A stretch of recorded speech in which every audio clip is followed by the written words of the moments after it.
he was my manager and he worked first shift, right? So I would come in at, before my shift, usually 1:30, and I'd have my list of things from the night before, my questions. And I remember he'd like lean back in his chair and he'd be like, Julie, help me understand why this is happening, or help me understand like what you think about this. And it's like, oh, he doesn't understand anything. Why does he keep asking me, like, help me understand? I'm like, oh gosh, I have to explain everything to him. I might as well just do it myself. If anyone knows coaching, like that's what he was doing. I just didn't know what it was. Right? So I was a little confused because I was like, oh, most managers just tell you what to do.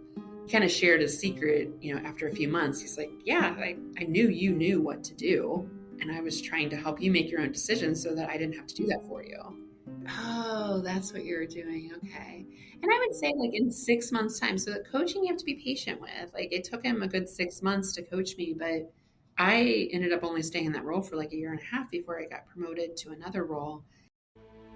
In a corporate world where all employees have great leaders with no egos that create fun cultures where people can do their best work, the employees and companies thrive while doing great things for the customers, themselves, and each other. Well, we know that rarely happens. I'm Jeff Palacio. I have been a leader for over 40 years for every t-shirt size company, from small 16 employees to extra large over 1 million. Please join me while I interview outstanding leaders that will share stories of great leadership and not so great. It will help you become a better leader while poking fun at all the crazy shit that happens in corporate America.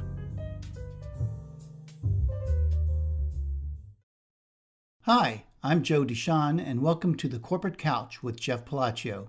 Today's episode is brought to you by Palacio and Partners, providing turnkey podcast creation, hosting, production, promotion, and related creative resources for you and your business. Today, Jeff is interviewing Julie Kratz.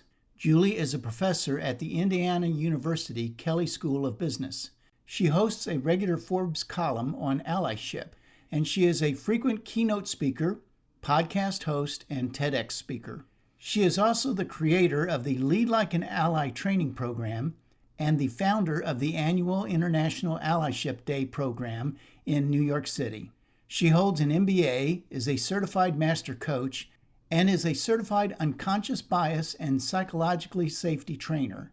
Julie is the author of 7 books, including her newest, We Want You, an Allyship Guide for People with Power. You can learn more about Julie at nextpivotpoint.com.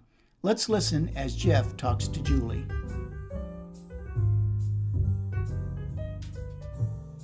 Julie, welcome to the Corporate Couch this morning. I'm so excited to be here. Yeah, no, it's great. I believe Dr. Cindy McGovern introduced us. You're one of probably like 10 people that I've talked to and actually have interviewed for the podcast.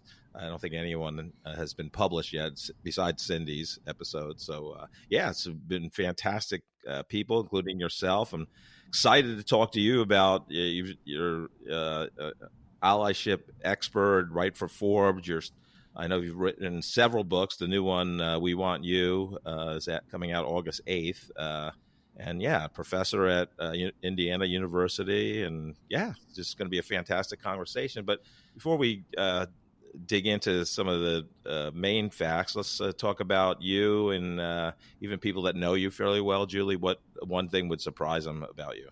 Oh my gosh. Besides you're in a library right now because you have no internet at your house. Yeah, there's a lot of life change right now. I think it's probably that, I do a lot of public speaking and writing now. And while as a kid, I was always kind of a writer, I was much more of an introvert. And I think people think speaking people are all extroverted and we just want to like talk all the time. And I'm finding myself going back to more of an introvert later in life, midlife more. Yeah. But I think that kind of surprises people that, public speaking is still pretty scary for public speakers. It should be. If you're doing your job right, you care about your message, you care about the audience and wanting it to be received. And so we still get, a little nervous and feel a little uncomfortable even when we've been on stages a bunch. Yeah, it's interesting because I've interviewed a lot of keynote speakers and, even famous actors like, Robert De Niro are very introverted, but, Mhm. they could just turn it on. Actually, my producer, Joe, we worked together and in one of our Boehringer Ingelheim days, the pharma company, we were in the animal health division. Joe and I did co-presentations in national sales meeting, big audiences, and he's just amazing speaker, and we play off each other very well, and but boy, he will not. He doesn't know how to talk to people. No. Like COVID was the best thing for Joe. So, but I yeah, a think lot of COVID turned me into an introvert a little bit too. I mean, heck, yeah, who didn't it affect in some way? right. Yeah, such a huge impact for so many different reasons. COVID. I mean, I think it changed the workplace. I think it accelerated. I love your take on it, but I think it accelerated the allyship. Mhm.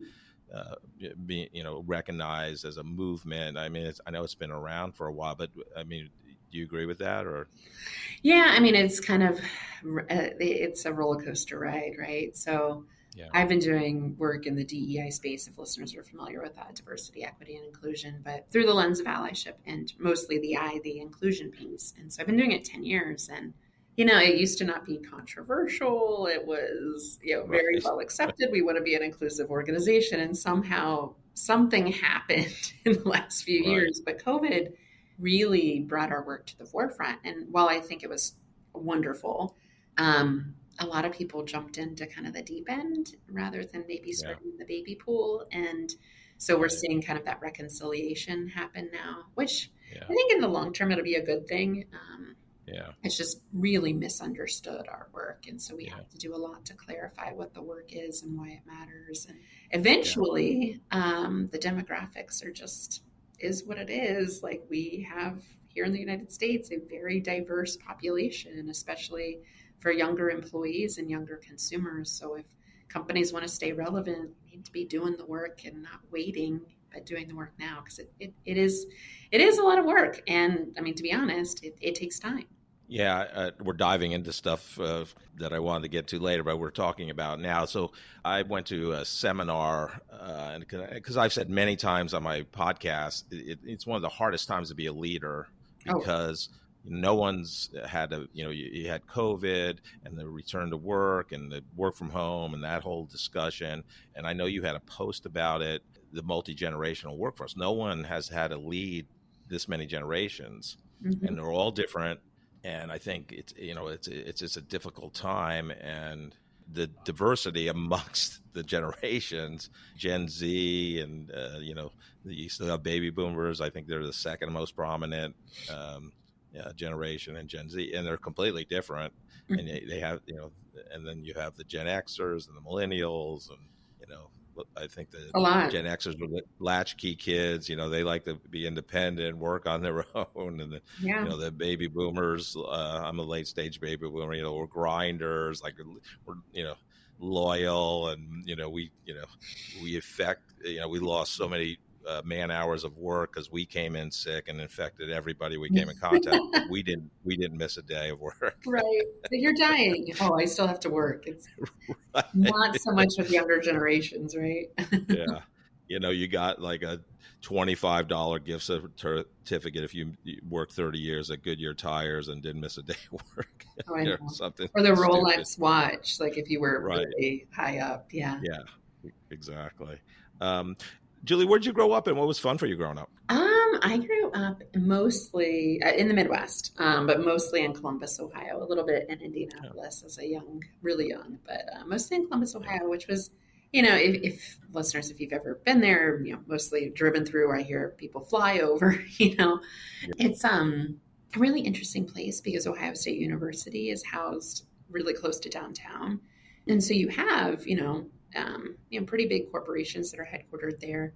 You have the university, and you just kind of have a natural diversity and more of an inclusive mindset because it's a kind of a transient community where professors, are coming and going, and Right. coming from, students obviously are turning over very quickly. And so people don't realize that Ohio State's the second largest university in the country from a population perspective. And so I was really gifted to have that environment growing up. I think it really shaped my values and who I am, and then got to study there as well. And so being in the higher ed space has always been something that's brought me joy. And now being on the flip side of it, teaching in higher ed has been just a fun full circle moment.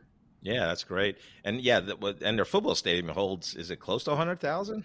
Like 105, just if you're Yeah, it's counting. But that's not crazy. even the highest. Like Michigan and Tennessee, they have bigger stadiums than that, which is wild. But Yeah, but I mean, there's not many stadiums over 100,000. no, it's still.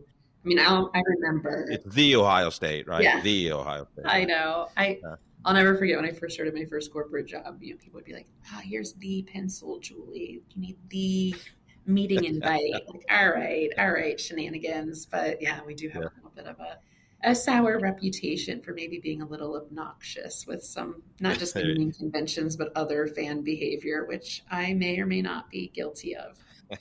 Proud to be a Buckeye. Nothing wrong with that, right? Yeah. Nothing wrong with that. What you do growing up, what you love doing, and did you have any aspirations? Like, hey, when I'm a grown up, I'm going to be this.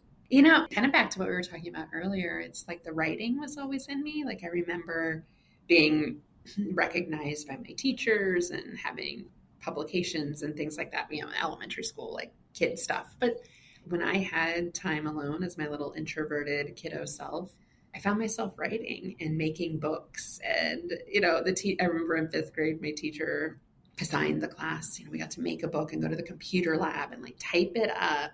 And then you had space for illustrations and we bound it, which was like really, really exciting. And most people wrote, some things, maybe not a novel. I chose to write chapters and it was quite long.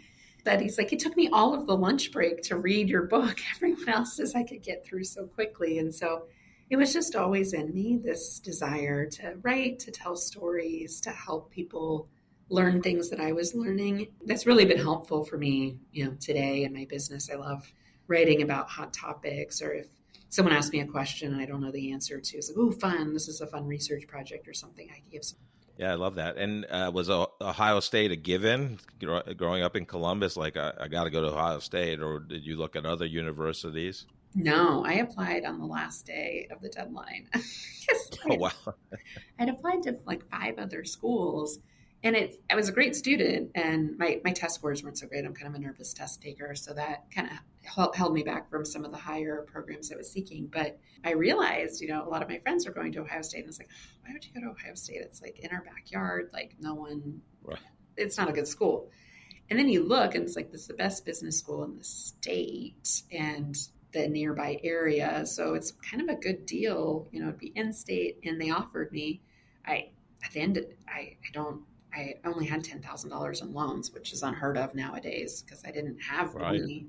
But they offered me so many scholarships, funding, that I'm just so fortunate. This was early 2000s, and when I think about college students today, my experience is not the experience students are having today. But I'm very thankful. I'll never forget, there was so alumni would write their own scholarships and review your application, and I would write essays. And I remember this like senior woman saying, my husband went to Ohio State and I kept the scholarship fund in his name, and I just loved your story, and my husband would just love you, and sent me like $10 for lunch, cash. Oh my God. It's just so sweet. But then like the community, I think Yeah. higher ed is kind of like that. Like you care about where you went and you want to give back. But especially the Buckeye community, I just felt so supported. Like people wanted me to be successful, and they wanted me to represent the university proudly. Yeah. Yeah, I'm sure. And it's helpful when you're getting jobs, and, especially probably the first one, it's, having that, being a Buckeye alumnus is a great thing. Yeah. So was, you go to Ohio State, and was marketing and logistics your first major, or like many people that you have majors in 4 years?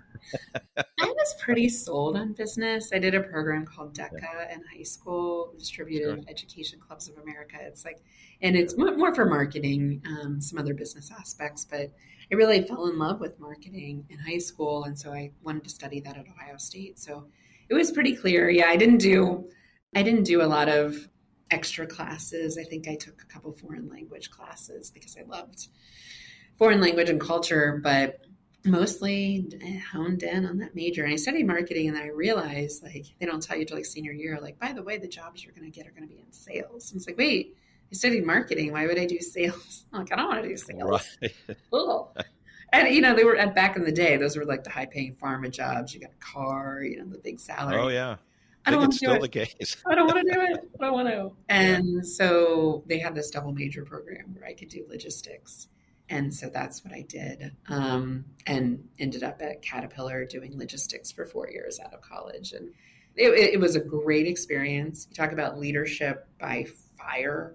I learned more about how to lead teams, on the floor of a warehouse, leading, like you said, so many different walks of life, like people that make $9-10 an hour, trying to motivate, figure out what engaged them. And I remember just walking the racks at night and just talking to people and getting to know them as human beings and hearing their feedback, hearing their ideas. And I didn't know what I was doing at the time, but it was a lot of coaching, a lot of feedback conversations, a lot of, kind of delegate and then oversee, which is still a hard thing for me. Like get out and then get out of the way. It's like, okay, can you do it? I trust you. Yes. No. Oh, I can help. The Russian proverb, trust but verify type Yeah. Yeah. There was a lot of that, but I was really thankful for that experience. It taught me a lot because it was me leading, 100 people, and there was no other leadership. I worked at night. And so it was me. You have to make a lot of decisions on the fly, and it's like 23 years old. I'm like, are you really like trusting me to run this multi-dollar operation? And it was stressful, but I still look back. 4 to midnight or midnight to 8. What was your shift? I worked a lot of third shift, but mostly second shift. So second shift's kind of the worst. You only have your morning, unless you're a late night person, which I'm not. So I would crash 2 to 10. I go home at 10 and just crash and burn. And then you're up early, and you can run errands and appointments and things, but nobody else is available. You have no friends. Yeah, because they're all working. Yeah, like, do you want to meet for breakfast or lunch on a Wednesday? Like, no, I'm working. That's interesting though. You come out right out of Ohio State, go to Caterpillar, great company. You're 23. You're leading people. I'm assuming that they're in 40s, 50s, 30. They're older than you, whatever you want to say. But you're trying to build relationships with them. So was that innate, or did you get mentored? Kind of talk about that process of, kind of getting thrown into the fire. I would say, if I call him a mentor, but more of a coach. When I think about ally roles, it's more of the coaching, where he was my manager and he worked first shift, right? So I would come in at, before my shift, usually 1:30, and I'd have my list of things from the night before, my questions.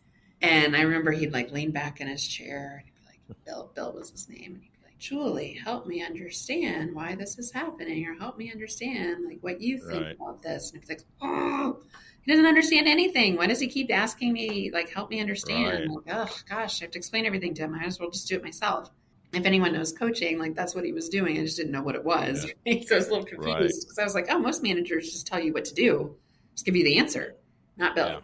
But he kind of shared his secret, after a few months. He's like, I knew you knew what to do. And I was trying to help you make your own decisions so that I didn't have to do that for you. It's like, oh, that's what you're doing. Okay. And I would say like in 6 months' time, so that coaching you have to be patient with. Like it took him a good 6 months to coach me, but I ended up only staying in that role for like 1.5 years before I got promoted to another role.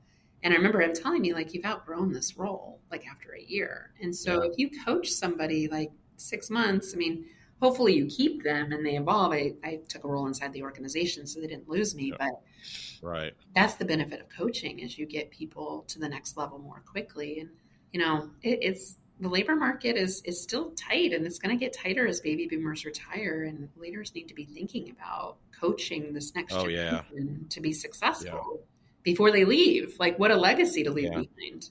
Yeah. I mean, the Gen Zers, and I guess the next name is Alpha generation. Yeah. I've got an Alpha. I went to a seminar on this by a local keynote speaker, and has a trust seminar, but the morning session was about all leading a multi-generation workforce. And they said, the later generations, they want fractional work. Mm-hmm. Like I'm going to 2 days a week, I'm going to do this. And what it really hurts is the manufacturing space. Like, the Caterpillar is the plant work, and it's really going to take a really innovative, leadership and in policies and flexibility and things like that. So, you're at Caterpillar, great company, probably one of the best companies to work for then, and I think now. I think you were running a $39 million P&L at the end of your tenure there. And then it looked like you went to get your MBA at Indiana? Mm-hmm. What was the thought process behind leaving Caterpillar and getting your MBA in marketing? Well, it was 2008, which if anyone remembers, the financial crisis was looming. We didn't know it at the time. So I left this is one of my oh shucks moments when I look back. It's like I left by choice in July, and we know, the market dropped in September, to go back to school. So I left like a well-paying job to go back to school during a financial crisis where I was paying them instead of getting paid. It's like, right. Oh boy. My classmates and I were like, did we make a huge mistake? And it turns out it was actually perfect timing, because I spent the 2 years of the recession in kind of a protected environment learning in the MBA program. But, honestly, the reason I left CAT is I was doing really well. I was getting promoted. I was getting pay increases. I was making the kind of money, honestly, that I'm making as a professor 15 years later today. So it was like good money. It's hard to leave a good money job like that. Right. But I moved, sometimes every 6 months. There was another move that they wanted me to make. And I was fine with that. I was just single, but every time you moved, you lost relationship. Yeah. The transition process was just getting a little old. And I was always the only woman. And almost every meeting I was in, there were hardly any other women. And if they were, it wasn't an inclusive environment where there was like a lot of like infighting, or what I would call like tug of war bias between women. We weren't supportive of each other. I knew I had more to give, and I knew I wanted to really belong somewhere and not always be the other. Right. And so that's why I left. And 2 years in business school really taught me a lot about leadership. Especially when you're working, everything, is team-based. And so when you're working with people that you have to influence, you don't have any power over, you learn how to get things done through influential leadership, what I would call more inclusive leadership. And so it's a really powerful experience. And I stayed in touch with my professors. And so, listeners, opportunities come through people. And so those connections, I knocked on my door a few times since I left for different positions that have opened up. And finally, 10 or 15 years later after I graduated, I was like, all right, I guess this is my calling. I guess this is where I'm supposed to come. Yeah. But it took me a while to find it. What was the reason to get the MBA at that time, though? Like, was it you just wanted to enhance your educational background, add the credentials, or what? Because I always, where I'm going with that question is, I ask a lot of people that have their MBA, would you recommend it in 2025 for somebody, if they don't need it, meaning, an MBA optional versus if you want to be a principal at a school, you need a master's in education or a doctor, or whatever it is. So, for me, like MBA wasn't super valued at Caterpillar, but I had just been kind of keeping my ear to the ground on higher ed, because that's where, back to my upbringing in Columbus, I'd always been in a higher ed environment and just really thrived in those environments. So I remember there was like a town hall IU was doing for the MBA program in Indianapolis. And it was maybe like the fall before I left. And I remember one of their professors talking about the marketing program there. I was like, that sounds really interesting. I really kind of want to get back to marketing, and I've been doing logistics for 4 years, and I like it. There's really cool parts of it, but I really wanted to get back to marketing. And so John Lee was her name. And I'll never forget it, after the kind of seminar, or I had raised my hand and was like, I'm not a great test taker, right? And that GMAT is tough. It's like, how well do you have to do on the GMAT realistically? And she kind of gave like a academic answer. And she found me afterwards and she said, hey, why'd you ask that question? I was like, well, I'm really struggling with the GMAT. I'm getting like a pretty average score, and it's a top 20 business school. I don't think I'm going to get in. And she's like, can you do like 10? What did she say? Can you do 10% better? I was like, yeah, I think I can do that. And no kidding, I went and took the GMAT a month later, and it was exactly 10% better score. Oh my God. I love it. And she's like, I can't promise you're going to get in, but I feel like that score is good enough. It's like, okay, cool. I don't have to take it again. Because I don't know how people take these tests, like how they think. I get so in my head. And if the questions get harder, you're doing well. If Yeah. they get easier, you're doing bad. And so every time it got easy, I'm like, oh no, I'm like messing up. And so you just get in your Right. head and freak out. But that's really Yeah. how I got there. That's so interesting. I have my MBA also, and one thing I did it at night. I did it basically right after college, graduated, and took. I worked for AT&T. They paid for it, so Mm. and I just slow rolled it. But I remember taking the GMAT. Then fast forward years later, and I'm talking probably 20 years later, I was working at Capital One, and I was actually selling mortgages on the phone for Capital One home loans. So Oh, it was a wow. total pivot in my career. What I learned, and I learned a ton of things. So there was and my background was data analytics for marketing and sales, operations, and I had an IT background, and I worked a lot with technology and partnered with IT. But anyhow, Capital One, no matter what job you had to pay, you had to pass a quantitative test. It was pass fail, and they said to prepare for it, do GMAT quantitative sections. Yeah. So here I am. I'm 20 years past my, taking my last GMAT basically, and I studied and I did it and I passed and got offered the job, but then they closed operations basically. But anyhow, yeah, it's terrifying. And I like you was a great student, high GPA, but I was not a good standardized test Yeah. taker. So No, yeah, and how do you prepare for a standardized test? I mean, I did all the prep yeah, classes, and luckily yeah, Caterpillar paid for all that too, so I had great support. And yeah, I got the book and did the practice test, but still, they're very random questions, and there's not a yeah, lot of evidence to this. Is my bugaboo. There's not a lot of evidence that test scores lead to future outcomes and success. So we're kind of using the wrong right, barometer. right, yeah, Whereas more, maybe your quantitative test was like this, but what I see now working really well in organizations is more use case, like yeah, case studies or application cases where you give yeah, if a potential employee, hey, this is the kind of work that you would be doing in 3 months. Like, show me right, how if you can do it. And work right, samples are a much more effective way of gauging talent that has a much yeah, higher rate of success associated with it. yeah. Yeah, so you graduate from IU with your MBA in marketing. Looks like you went to Nationwide for a brief period. Talk Mhm. about that job, and then your next one. I think Yeah. you were focused on marketing on both of those. Yeah, so coming out of IU, it was kind of an interesting personal situation. I had gotten into a serious relationship with somebody that was in Indianapolis, but I wanted to go back home to Columbus. And so it was like this, like, Mm, where do you go? And so I ended up at Nationwide, which was great because it was a big insurer downtown Columbus, the biggest employer outside of Ohio State in the Columbus area.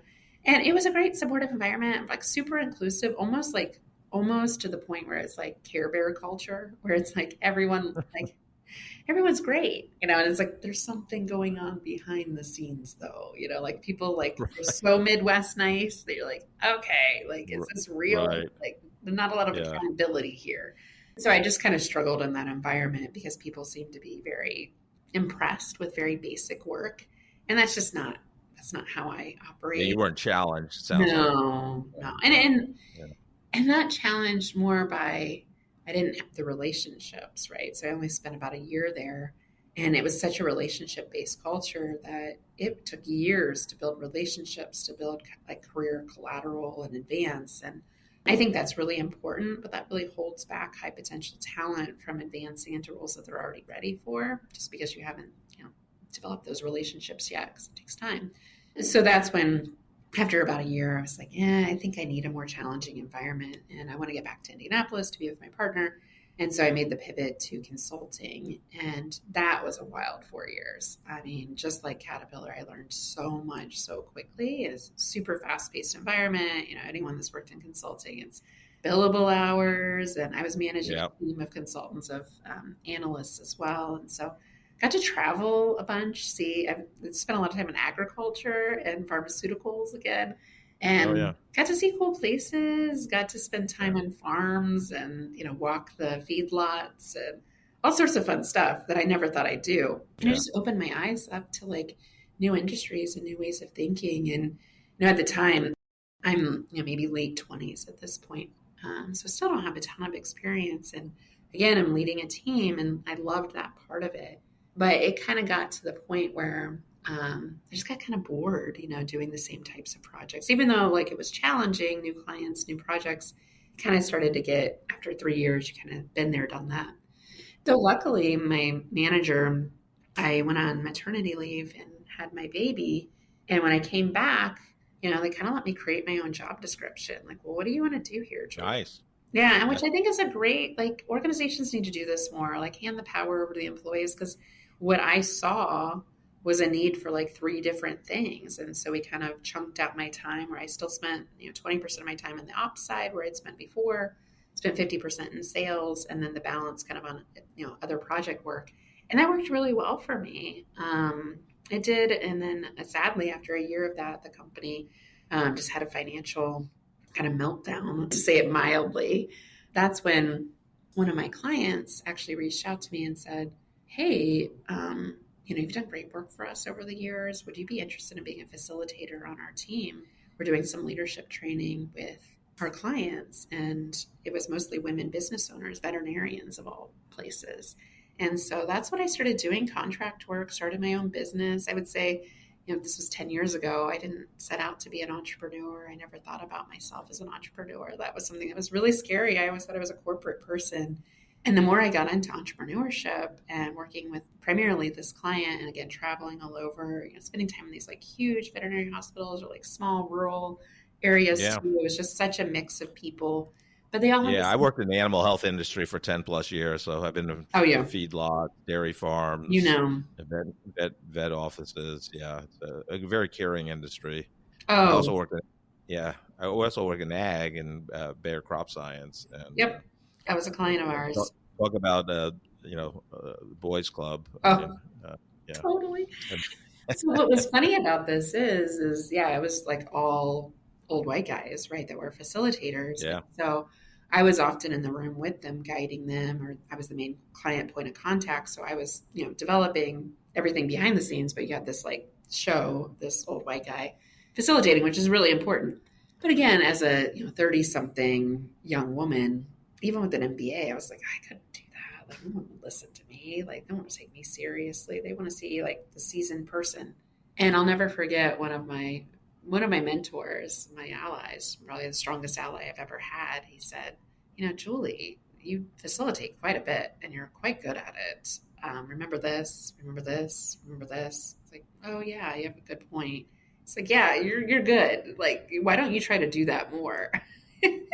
And I often attribute that to JT, my ally. I would never be doing what I'm doing today had I not had that interaction with them. And allies are really fun. They're so humble. It's like, oh, it was no big deal. It was obvious. It's like, yeah, but it wasn't obvious to me. Are you drowning in boring corporate communications?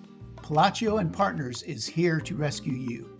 We transform internal podcasts from snooze fest to must-listen content that actually connects your team and strengthens your culture. Imagine podcast episodes that make your employees laugh while staying informed. Our founder, Jeff Palacio, doesn't just create podcasts, he creates conversations that break through the noise. Whether you're a growing startup or a massive corporation, we turn your company's story into audio gold. Leadership becomes human. Remote teams feel connected. Your message cuts through the clutter. Palacio and Partners, where corporate communications gets a fun makeover. Let's make your podcast work harder than your email inbox ever could. Jeff is happy to share his insights on podcasting with you. You can contact him via LinkedIn or schedule a Zoom call via the link in the episode description. Yeah, I got a two-part question, although they're not related. One is, like, I always love the answers. You're in a W-2 safe environment, nice pay, great bonus, benefits, yada yada. Go to now you got your own shingle out there. It's yours.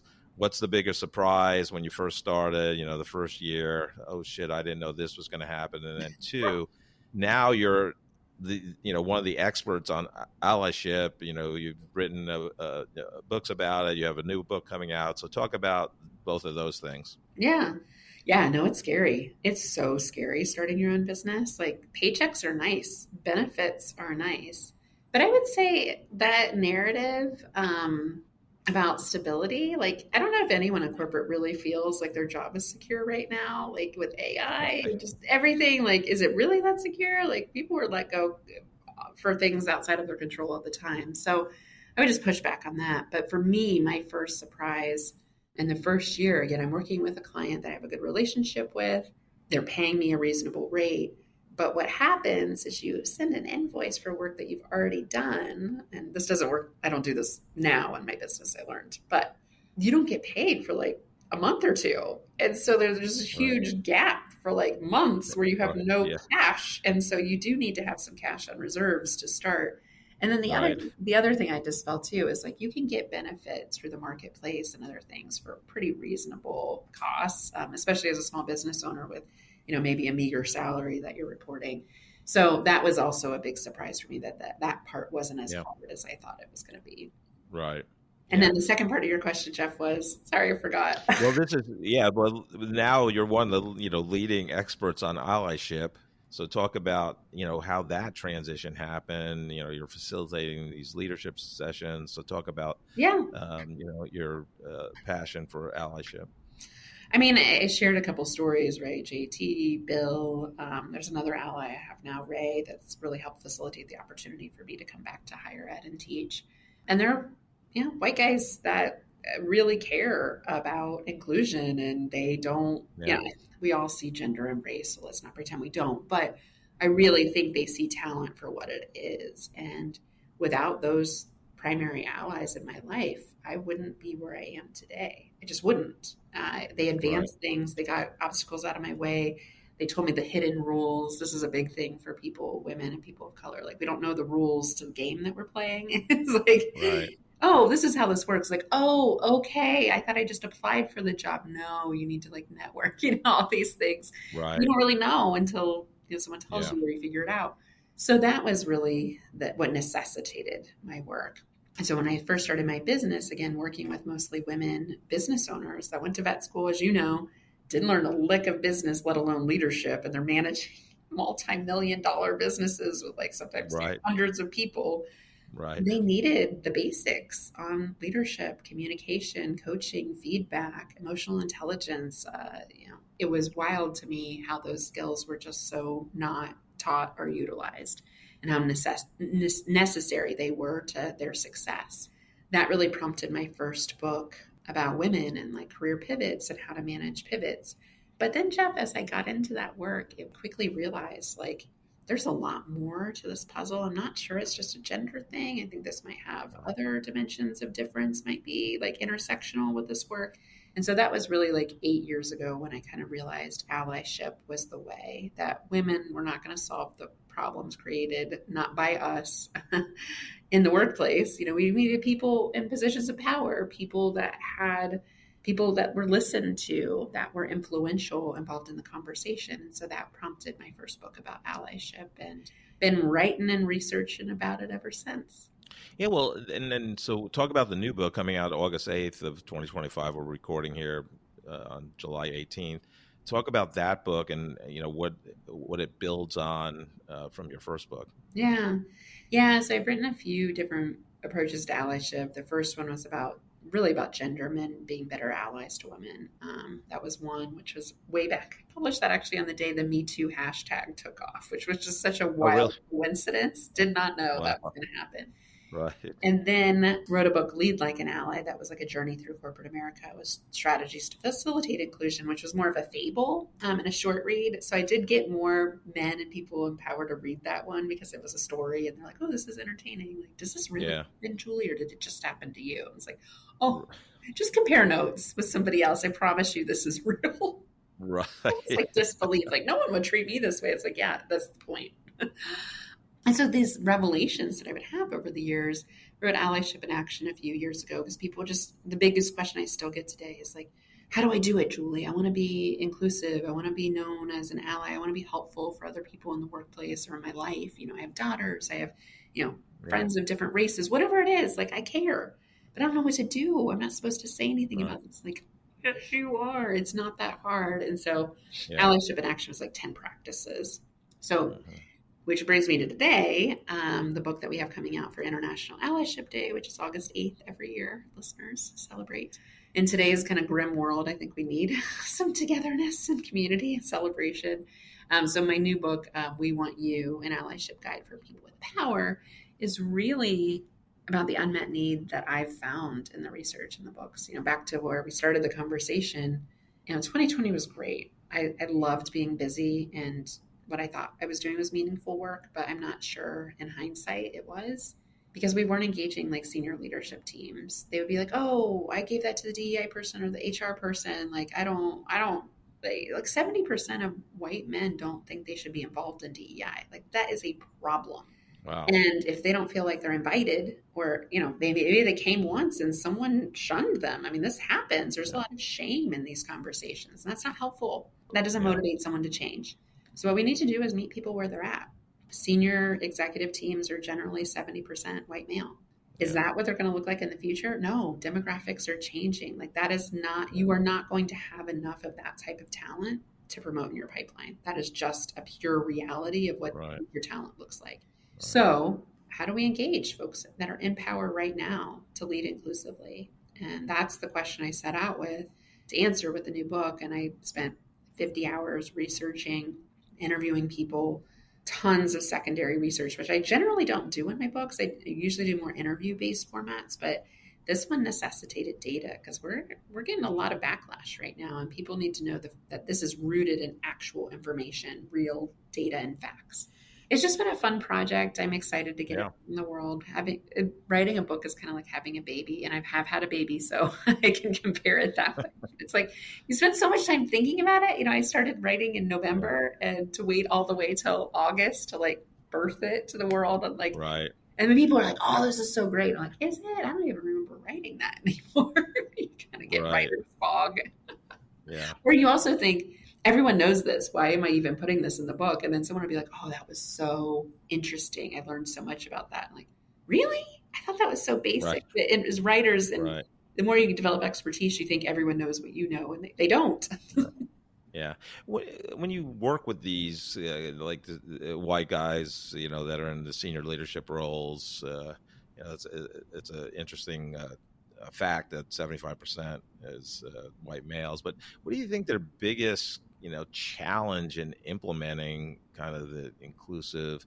I mean, to me, it's all about culture and community and building, where you care and you recognize people's differences, and you can honor that. But talk about that. Yeah, I think there's a big challenge in our work right now, individual versus systems work. And so individual actions are great, right? So a lot of what I've written about and talked about has been like how to show up as an ally in the workplace, which is great.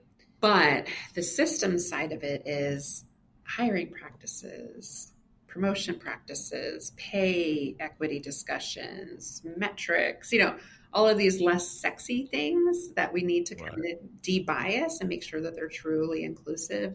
So that's how I structured the book. Is the first 3 chapters are individual actions. Go through the fears that you're having, unpack them. Like, what really scares you about this? Like, and there's well-researched fears around irrelevance and status threat. This was my biggest learning from the research, is people with power don't understand the power that they have. Why? But you're in the fishbowl swimming in the power stream, and you don't know, other people are having a very different experience than you. Right. So just unpacking your power, and it's not a bad thing. Use it for good. Yeah. Like, why do we have such a negative perception about that? It's just what you have. Like, just do good with it. Do better. Right. What's in it for me? We really have to tie our allyship why to something to stay in this fight for the long haul. It's a long game. Yeah. And then this 3 middle section is about teams. So psychological safety, which is like a real big buzzword and people don't understand what it means. It's not about Care Bear land like I was talking about earlier. It's like, no, we have conversations. Like, we give feedback. You know where you stand. Like, but that paired with perspective taking can be really powerful. So like, I don't understand Jeff's perspective because I'm not Jeff, right? Could I be curious to understand it? Right. And they talk about ally roles and how to map out, I mentioned if you have a mentorship, sponsorship, coaching, et cetera, why and how those are different, and kind of building your plan with your team and practicing storytelling with your team. And then the last section is on the systems piece, the less sexy piece, which I hope people read and get to, but it's inclusive policies, which your caregiving policy, like that's going to be a problem to retaining caregivers that are 70% women.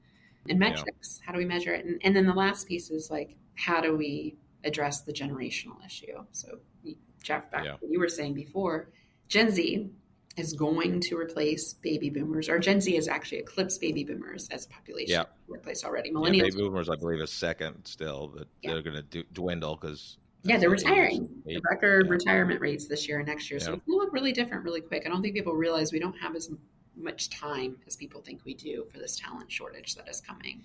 Gen Z, though, 83% of them hold diversity and inclusion as a non-negotiable when applying for a job. So they're not even going to apply for a job. If they pull up your website and look at your leadership team and it doesn't look like the people that they know and grew up with, like it's not relatable. It's not relevant to them. And they have more power than previous generations did too. Yeah. So how do we start this conversation earlier? Because Gen Z is not perfect. Yeah. We shouldn't kick the can to them to like solve this big hairy problem that we created. But they need tools, they need information. We should be starting this conversation like when biases form, like age 12. We should be talking about. So we're not. I have so many different questions for you. I want to talk about a little bit about hiring practices. So what are some of your recommendations there? Because I'm fascinated with hiring practices. I've been in involuntary job transition like 9 times, and my wife's been like 9 different jobs since COVID began, type thing. So I've seen a lot, and I am very empathetic to job seekers. But what are some of the things people can do and companies can do in terms of that? Because when you're getting influx of resumes or applications, you really don't dig into what they look like or anything like that. And, and I'm, like you mentioned earlier, I'm a big believer in networking and building relationships in the companies you want to apply for so you can have an advocate. But talk about, kind of what you see in the hiring practice area. I got a chance to interview several hiring, especially inclusive hiring experts, which there are firms that specialize in this with recruiting and interviewing techniques and things. So if you think about hiring, it's kind of twofold. It's the recruiting piece. So where do you go to get talent? If you're like most organizations, so Caterpillar, we had 4 Midwest schools that we pulled from. So you're getting more of the same. And, we have a like me bias. It's called affinity bias. Of course, when I see an Ohio State or IU, Indiana University resume, I'm like, they're definitely better. Are they? Like, there's a lot of variation in the school. So that's one, diversify where you're going. If you keep going to the same place, you're going to get more of the same people. We also have strong research. HBR just came out with some research that asking for referrals from diverse talent is much more likely to facilitate a more diverse pool of candidates. And so a lot of companies have a threshold. You have to have so many candidates from diverse backgrounds, whatever they've decided are those identity factors to interview. So you set a threshold that, if you're interviewing 10 people, at least 3 of them need to be not, dominant group members, whatever that looks like. So that's another technique on the recruiting side. And then, the actual hiring side, what does the job description look like? Are there unnecessary requirements about lifting things? I had a client that had a job description with quarterback in the title. It's like, no woman's going to apply for this. It's just those types of really, and there's AI can do a great job of scrubbing this now. There's all these fancy softwares, but I think AI you could just say, hey, make this inclusive and make sure it appeals to, whatever you're trying to appeal to. So job descriptions, be careful on those. And then, I'm like totally against having required bachelor's degree. Oh, totally. It's stupid. No, in my opinion. It's back to my experience, I could afford a higher education as a very low middle class person. I had Pell Grants. We don't have those anymore. We don't have scaffolding for young kids, especially that don't come from privileged communities. So it really is a bias socioeconomically to have that higher education requirement. Now, if it is actually required, like you said, principals, they need to have a graduate degree, then that's fair. But if it's not required, if you hired somebody that doesn't, then it's not a requirement. So, and you're limiting your pool of applicants. So why would you want to do that? And so on the hiring side, that's a really good one, Jeff. Make sure that the requirements are necessary for the job. And then when you do the interviews, some people, introverts, for example, give them the questions in advance or let them prep a work sample in advance. Why, this grilling people type of environment, it's not not everyone's going to thrive in that environment. It doesn't mean they're a bad worker. It just means maybe they're not as extroverted. Right. And so really thinking about your hiring practices and giving transparency into what to expect. So at this point, we're going to do the interview. Here's what the structure is going to look like. Here's the time commitment. Here's how many rounds it is. Here's how we're going to make this decision. Being clear with the decision criteria. And that's not cheating. That's like if you did a project, you would have like a project rubric to do. So like give people a heads up. Be more transparent. Don't be so mysterious and weird. The Gen Zers want, diversity, inclusion. So they look at a company's website. So let's say it's company X, there's, 5 white guys over 50, 55, and then one woman. But okay, that's very typical, Jeff, by the way. And the woman's usually HR or marketing. Right. There you go.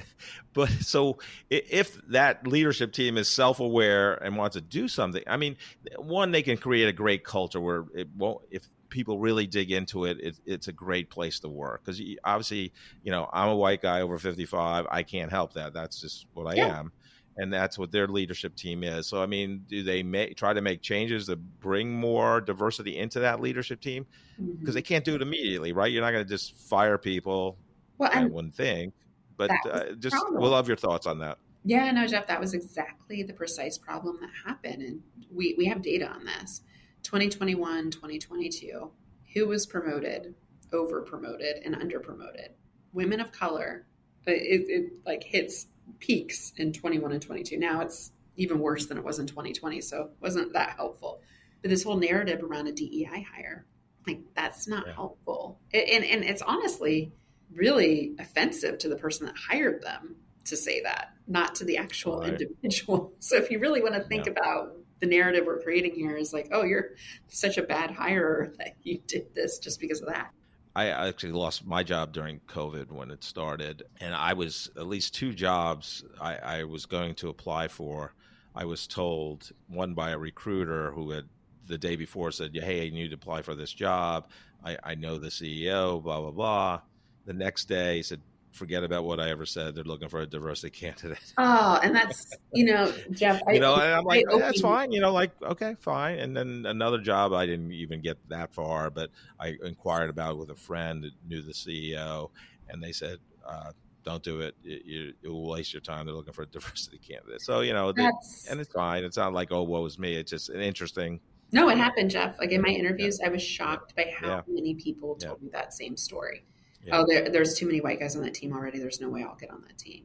I'm not promotion. It's like, okay, that's not the right way to explain this to people. That is not what we're trying to do here. Yeah, I was seriously contemplating a sex change operation just to help me a little bit. Like I can't get a job anywhere. And that happened to a lot of people. That's why we're seeing the backlash with DEI. That was never what DEI was supposed to be about. Yeah, I know. Practitioners like me, I know quite a few of us, we did not make those recommendations. Leadership teams just, again, jumped in the deep end. Oh, we looked around. Shit, we don't have any Black people. Well, that's a problem with your culture. That's a problem with how you hire, back to how you promote, how you manage the employee experience. You should start there first. And think about how you can diversify pools of candidates and have objective criteria for your hiring. Right. Diverse pool, objective criteria. Then you cut out that whole DEI narrative. But I'm sorry that happened to you. It's unfortunate. Oh, yeah. No, it's fine. It wasn't a woe is me thing. It's just, it happened. It happened to a lot of people. Yeah. A lot of people say, like baby boomers are hanging on. I mean, there's obviously, I think it's like 12,000 people turn 65 every day in the U.S. But a lot of them are hanging on. They still want to contribute and all that. But like I said, I'm empathetic towards job seekers, and I see a lot of people, males and females, 55 plus, having a hard time if they got RIF, getting a job. So can you address ageism in any of your studies? Or it's the biggest form of bias, ageism. Yeah. And I think this is a great place to restart the inclusion conversation because everyone can relate to generational differences in age. And the secret in generations is, yes, we grew up in different times, our values are different, but we always have this rub between the older generation and the younger generation. And it's always, remember the millennial, like they're entitled, we don't work hard. And like, I think we're saying the same thing about Gen Z now. And it's like, who raised these people? Right. baby boomers. Yeah. Like, come on.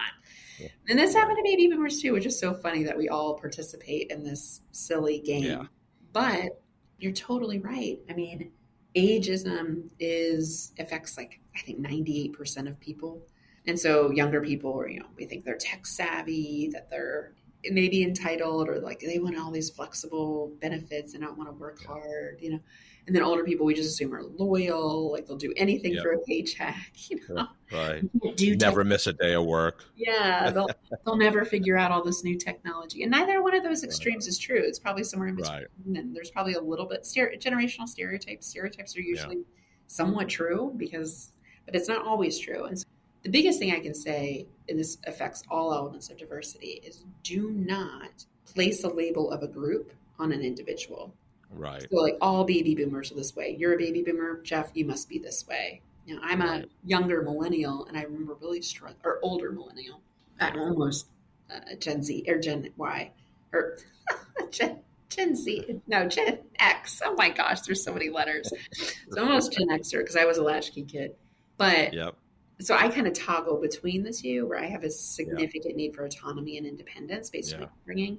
But also millennial, like, the workplace should be better. We should be doing better. And, we entered the workforce as millennials, like, all right, let's like change it. And baby boomers are like, nope. Now with Gen Z, they're asking for things, they're demanding things, and they have power because of the labor shortage. Like, we're going to have to replace those boomers with somebody, and AI is not going to do all of it. Yeah, that it'd be an intellectual vacuum of knowledge that leaves the workplace, and it'd be an interesting time, and it is an interesting time. Totally. Julie, I love helping two groups of people with great leaders like you're and their advice. One's that person coming out of either high school or college, going to get their first professional post-education job. What advice do you have for them as they begin their career, as well as getting that first job? Relationships. I thought, I have the great GPA, I've got the great credentials, I've got, the coveted job. Yeah, that's important. And hopefully younger listeners, you have those things, those opportunities, but build those relationships. I had no idea how much opportunities, all of my opportunities, like ever, have come from my network. I've never just applied for a job and gotten it without any interactions. Yeah. So build that network, and that's where allies come in. Who are your mentors? Who are your sponsors? Who are your advocates? Who are your coaches? Who are the people challenging you? Think about the people you can surround yourself with that have access to opportunities, but can also, maybe put up the mirror for you, kind of like my JT story. Hey, I see this in you. Or like, hey, did you notice you did this? Like, having people to give you candid feedback that care about you and it comes from a good place, huge. And you have to intentionally do that. It does not just happen serendipitously. I had one mentor ask to be my mentor once, and that was unusual, right? Right. Most of the mentors I had to seek out myself. Right. Yeah, interesting. Yeah, I think the data out there says like 8 to 9% of jobs are obtained just a blind application. And it's like 70% networking and relationships. Yeah, which has so much bias in it, which is unfortunate. But if you are really strategic about your relationships, especially as a young person, I mean, that's like a domino effect. The more you build your network, right? The more people that know other people. Yeah. Just as you know from teaching college students, and I taught at KU about 2 years ago in their business school for undergraduates. I mean, human brains don't develop till you're 25, so it's hard to. I think it's harder for them to think strategically, and I think if you're a male, it even happens post 25. But anyhow, it does. The second group, Julie, is that everybody can be a leader at a company. But most people that start their career are individual contributors, unless they're a development program like you. But once they take that path of leadership where they actually are responsible for a team of people and they become a first-time manager, or they're responsible for a team of people on an org chart, what advice do you have for them as they begin that first-time managers, we just don't train them. We don't equip them. It's like, oh, you're great. The emphasis, it's called the Peter principle. In sales, it happens all the time. Oh, you're a great salesperson. Manage the sales team. Totally different skill set needed for those. And then you want to tell people how you did it. And you're kind of an a-hole. Yeah, it doesn't work well.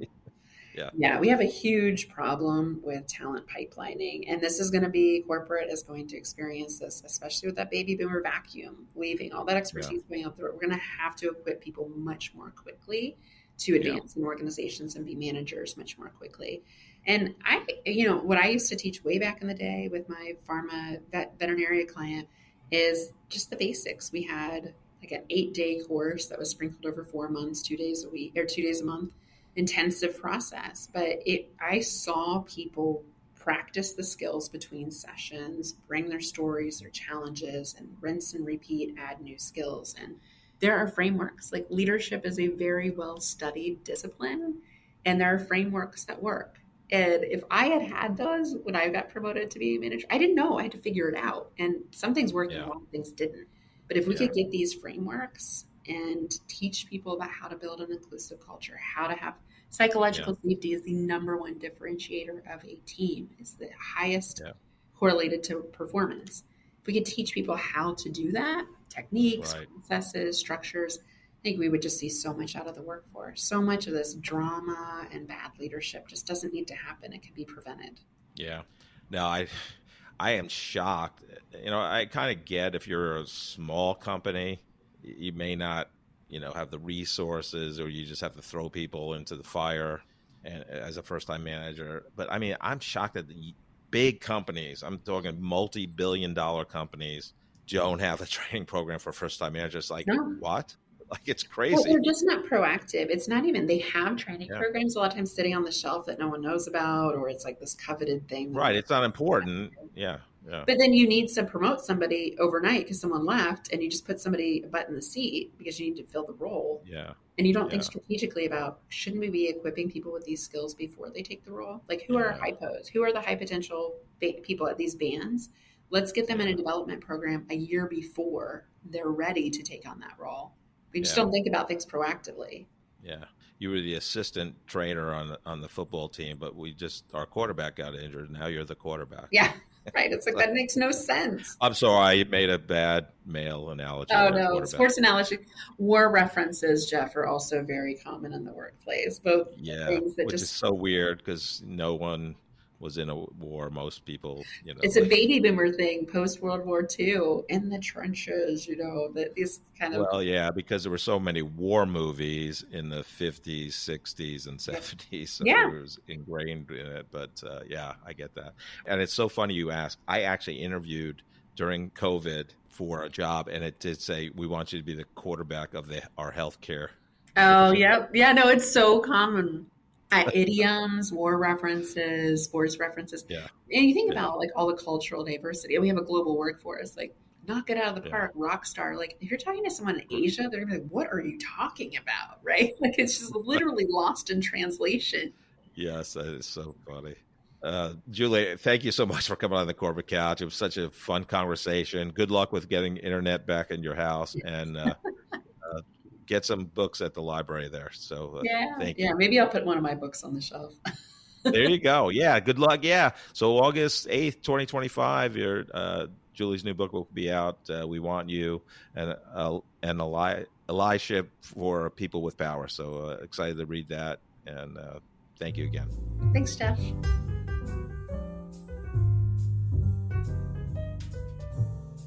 Our little banter here, Joe, on August 8th, 2025, because it's International Allyship Day, and Julie's book, We Want You, an allyship guide for people in power, is launched today. So fantastic. But yeah, I mean, she had so many good takes on a lot of different things. Her book is targeted to, senior executive teams,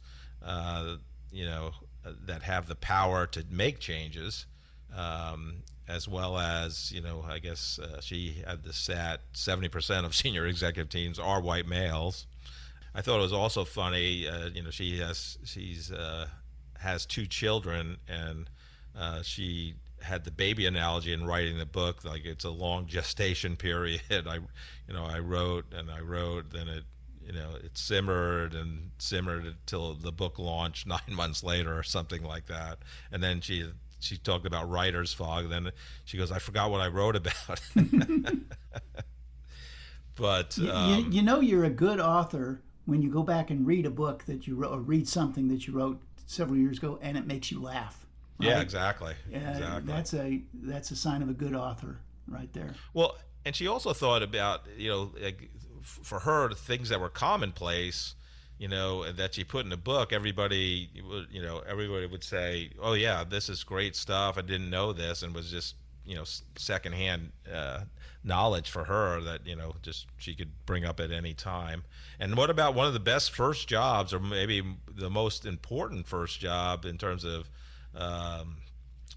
influence and span of control?